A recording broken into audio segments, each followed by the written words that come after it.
Então, quando eu cheguei no fim de semana alfa, meu desejo imediato foi ir embora. Eu passei a maior parte do tempo tentando evitar qualquer um que parecesse remotamente um líder.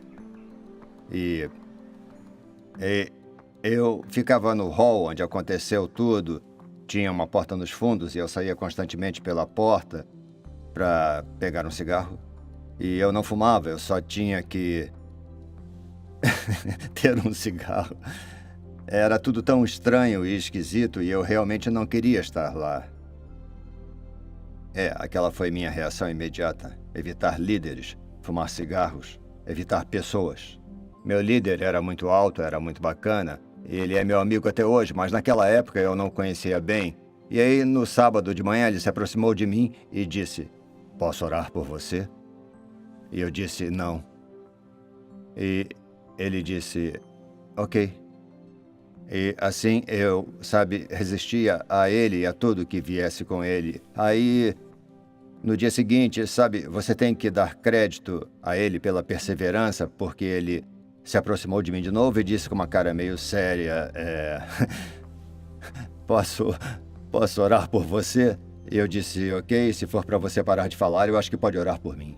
A primeira palavra que ele disse ele só disse "Senhor", assim com a cabeça inclinada. Ele com certeza tinha comido peixe defumado no café, porque eu senti aquele bafo de peixe, que foi um péssimo começo, e ele disse: "Senhor, por favor, abençoe o Charlie com o seu Espírito Santo." Enquanto ele orava, eu não quis fechar os olhos, porque eu queria saber o que acontecia. Então fiquei olhando para ele, eu prestava atenção enquanto ele orava e olhava para o palmo de Adão dele. Os olhos dele estavam fechados e eu ficava olhando para ele, ele subia e descia. Então aquilo virou uma fixação. E aí eu me cansei de olhar aquilo, ele continuou orando e eu olhei para o chão, olhei para o tapete, e o tapete era feio demais, como se fosse um tapete. Eu até imaginei que tivessem feito uma reunião sobre aquele tapete e os retalhos e a grande discussão: qual é o tapete mais feio que podemos ter? Então aquelas eram minhas preocupações: o palmo de Adão dele, o tapete e o cheiro forte de peixe. E eu não sabia exatamente da existência de nenhum Espírito Santo ou nada divino.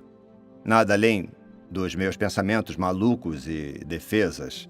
E aí, afinal, depois que eu ouvi dizer amém, eu disse: "Amém, amém, que alívio."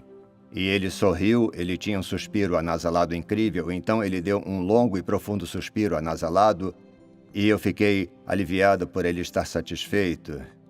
Ele passou para outra pessoa e eu fiquei com meus próprios pensamentos e tempo e senti genuinamente uma sensação profunda, uma sensação notável de paz. Agora, se foi por isso ou se foi por eu ter sentido alívio por nada estranho ter acontecido, talvez Deus tenha me dado paz, mas eu genuinamente senti paz de tal forma que eu fui me sentar num canto e dobrei os braços e meio que observei o resto da sessão com um sorriso largo na cara. E essa foi minha primeira experiência, essencialmente. Ela foi cheia de experiências estranhas, mas, no fim das contas, foi de paz.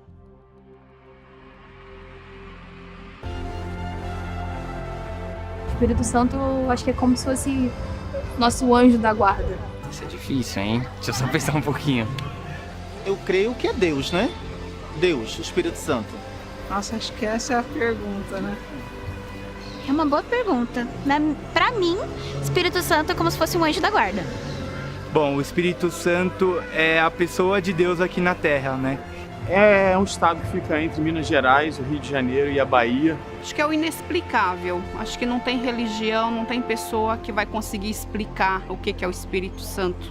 É alguma coisa especial que a gente usa como um guia na nossa vida, né? É a fé. Que não é. Acho que não é algo que eu acredito, não sei nem dizer o que seria.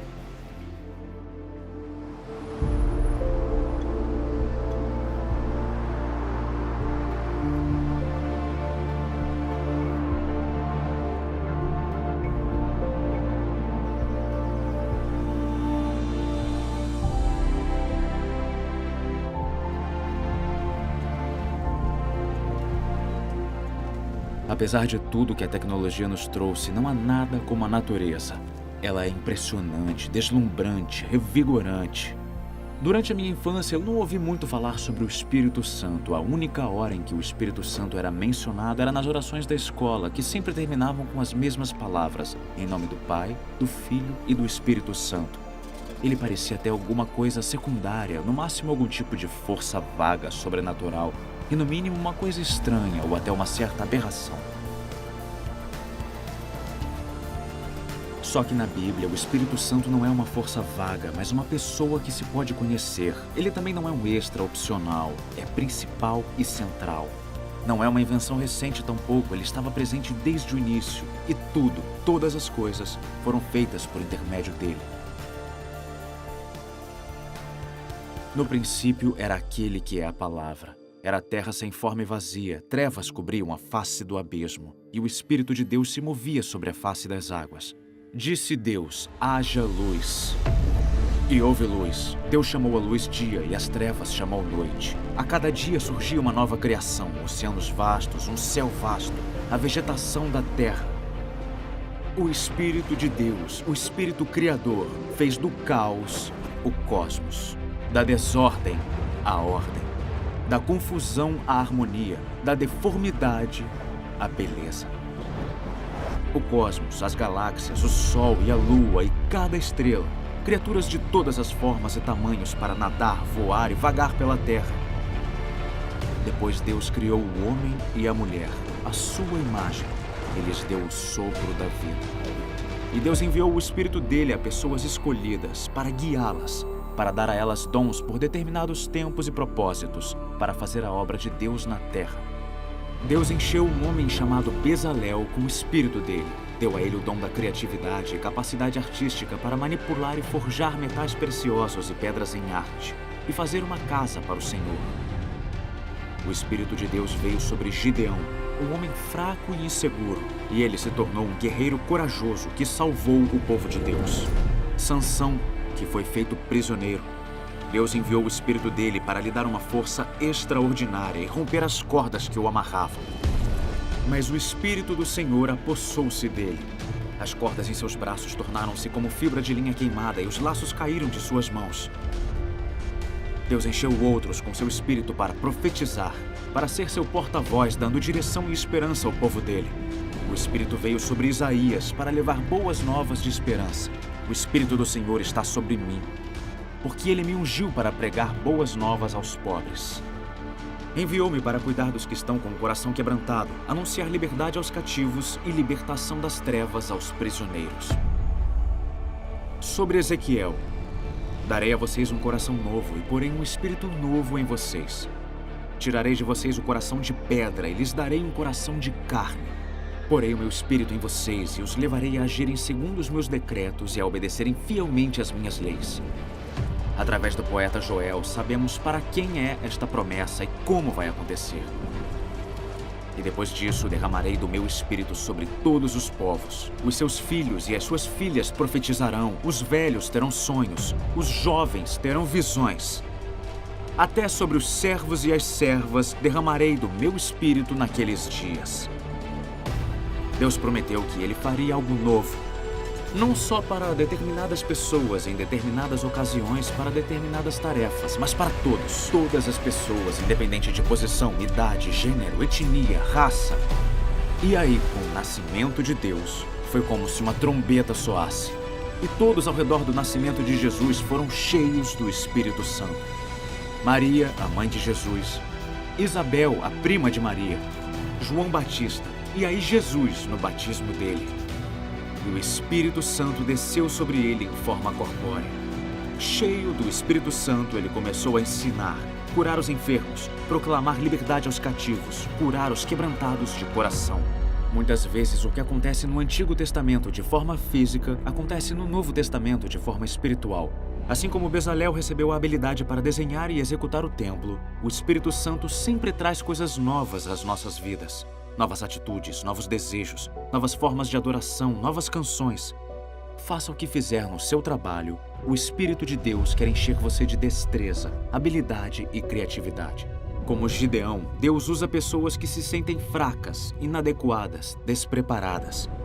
Assim como o Espírito de Deus deu a sanção, força física para romper as cadeias, hoje o Espírito Santo te traz liberdade para romper com hábitos, vícios, coisas que mantêm as pessoas espiritualmente presas. Conselheiro, ajudador, doador de dons, orientador. O Espírito Santo abranda nossos corações. Ele tira nossos corações de pedra e nos dá corações de carne. O Espírito Santo, que nos ajuda a romper com os maus hábitos, também incute em nós o desejo de amar o próximo e ajudar aqueles que necessitam, os pobres, os quebrantados de coração, os cativos. A experiência com o Espírito Santo não tem apenas a ver com o que nós sentimos, mas também com fazer a diferença no mundo. Ele pode usar você.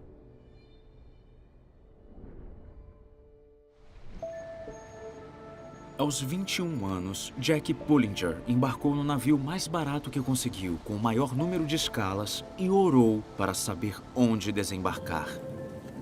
Ela chegou em Hong Kong em 1966, onde a Revolução Cultural começava na China e uma onda de refugiados estava prestes a cruzar as fronteiras com Hong Kong. Um número cada vez maior de pessoas chegava a um lugar chamado Walled City, uma pequena área densamente povoada e sem leis. Jack Pullinger passou quase meio século vivendo lá, trabalhando com prostitutas, viciados em heroína e integrantes de gangues. Numa pregação que fez de volta à Inglaterra, ela começou dizendo: Deus quer que tenhamos corações amolecidos e pés endurecidos. O problema é que muitos de nós temos corações endurecidos e pés amolecidos. Eu acho que um coração amolecido é... Eu não sei como explicar realmente, mas... Provavelmente é preciso pôr o seu ferido em ordem para que ele se torne amolecido. E aí que... Você começa a perceber que o Filho de Deus teria morrido por você, mesmo que fosse a única pessoa. Os pés endurecidos servem para ir amá-los, para perseverar.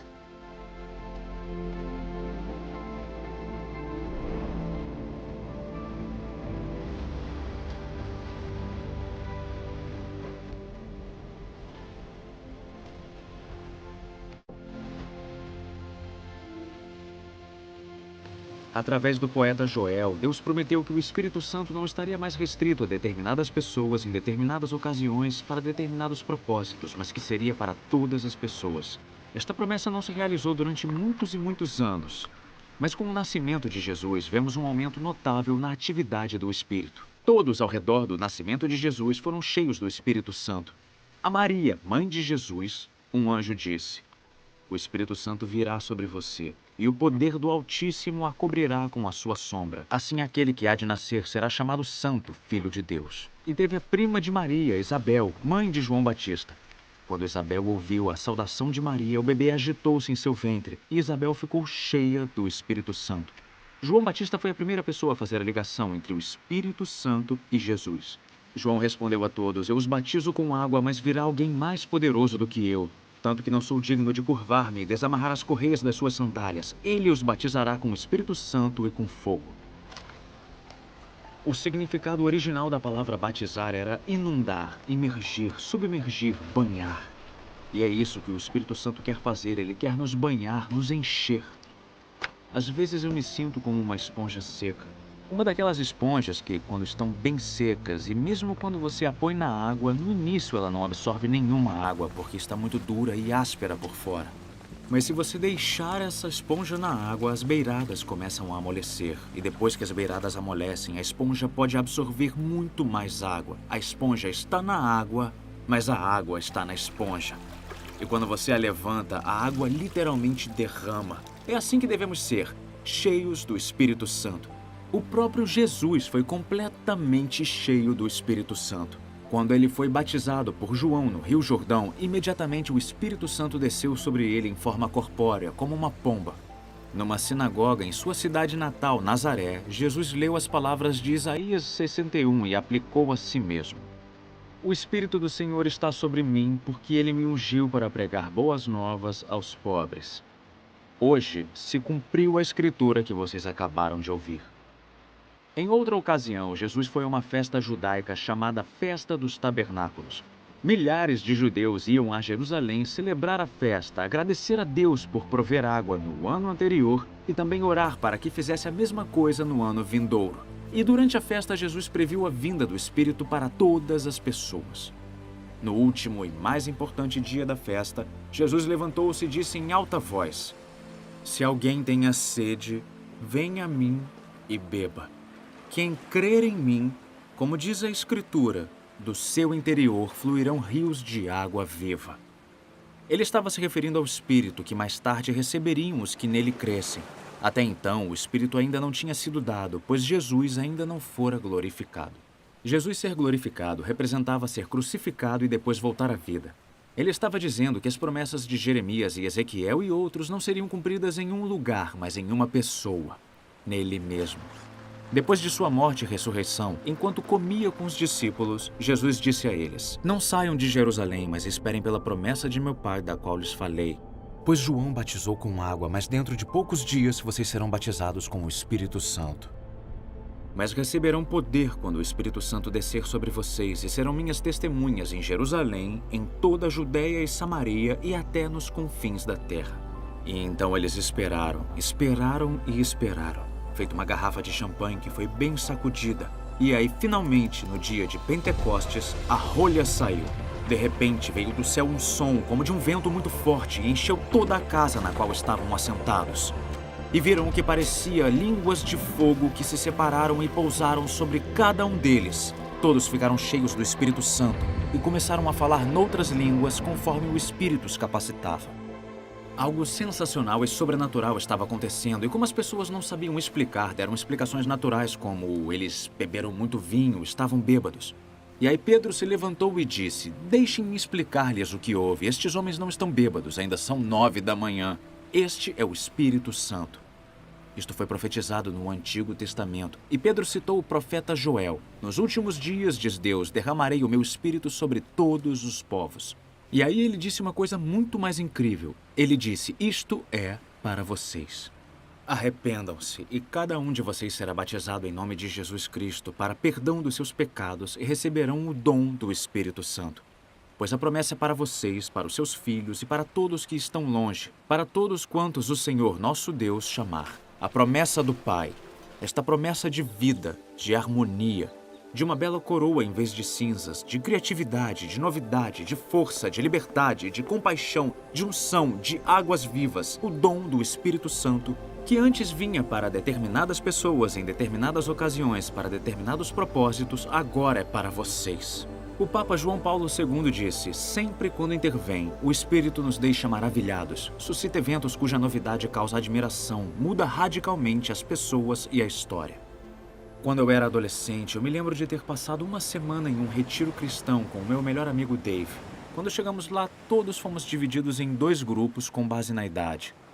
E nós, obviamente, queríamos ficar no grupo dos mais velhos, era muito mais legal. Eles ficavam sentados no gramado falando sobre Deus, namoro e garotas, enquanto nós ficávamos dentro da casa, colorindo desenhos dos personagens do Antigo Testamento. Era muito chato. Enfim, na última noite eu não consegui achar o Dave em lugar algum. E aí eu descobri que ele tinha se metido no grupo dos mais velhos. E um orava para o outro ser cheio do Espírito Santo. E quando terminaram a oração, eu consegui ver todos saindo, se abraçando, rindo, cantando. Algo sensacional e positivo tinha acontecido. Mas eu fiquei tão chateado, tão zangado por ter perdido aquilo. E para piorar a situação, a garota de quem eu gostava se recusou a segurar a minha mão. Até que em determinado momento um dos estudantes se aproximou de mim e perguntou como eu estava. E sendo britânico, é claro que eu disse: "Bem, obrigado." E ele disse: "Mas eu posso orar por você?" Eu respondi: "Sim, pode ser." E eu me lembro que ele fez uma oração bastante simples. Ele disse: "Obrigado, Senhor, por amar o Toby. Por favor, o encha com o seu Espírito Santo, sua alegria e sua paz." E quase que imediatamente eu comecei a sentir aquela sensação plena de amor encher o meu corpo, o amor de Deus. E quanto mais eu esperava, mais aquele sentimento de amor e alegria cresciam. Tanto que um sorriso brotou no meu rosto e aí eu comecei a rir. Eu não consigo descrever de outra maneira além dessa. Eu soube pela primeira vez na vida que Deus me amava. Eu fiquei tão feliz, mas tão feliz que eu levantei e pulei na piscina na hora, todo vestido. Eu nasci na Hungria na década de 1980. E nessa época, o país ainda estava sob o regime comunista. Isso queria dizer, em termos de fé, que ela não era motivo de conversa, nem no local de trabalho, nem nas escolas, nem em casa. E eu cresci com a noção de que pessoas religiosas eram iludidas, sem instrução ou não muito inteligentes. Com 20 anos, eu me mudei para a Inglaterra e num domingo uma amiga me convidou para tomar um café. E foi muito legal, mas no fim ela disse: "Eu vou à igreja agora, você gostaria de ir comigo?" Eu não estava com vontade de ir, mas aí eu pensei, bom, eu não tenho mais nada para fazer. Se eu for e achar esquisito demais, eu vou embora. E para minha grande surpresa, o pregador aquela noite não parecia iludido ou sem educação. Na verdade, muitas coisas que ele disse fizeram muito sentido. E aquilo me confundiu muito. Mas no fim da oração eles disseram: se tiverem perguntas sobre qualquer destas coisas, procurem o Alfa. E foi o que eu fiz. Eu fui até o Alfa, assisti a todas as palestras e debati sobre elas no meu grupinho. E eu devo dizer que eu era a pessoa mais cínica do grupo e provavelmente a que tinha mais perguntas. E eu acho que fui bem agressiva na minha abordagem. Mas o que realmente me conquistou foi a imensa paciência e amor que tiveram e o tempo que dedicaram a responder todas as minhas perguntas. Eu voltei à igreja, mas naquela noite foi diferente. Porque parecia que tudo aquilo era para mim. Os sermões, as orações, até os louvores.